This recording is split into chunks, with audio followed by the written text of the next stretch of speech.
Ganito guys yung paggawa ng ano ng hollow block.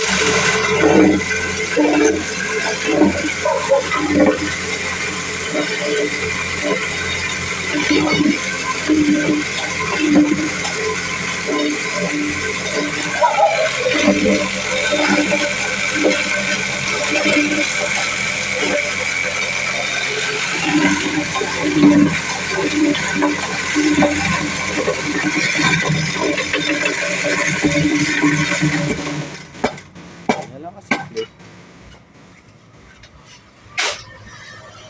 Lagyan na naman siya ulit para sa pangatlong salang. Kasi may ano siya, may takalan. Yung isang ganyan, nakakagawa siya ng 4 na pirasong hollow block.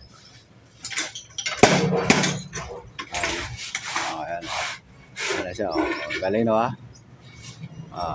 Tapos, ayan, pagpili niya. Ayun na.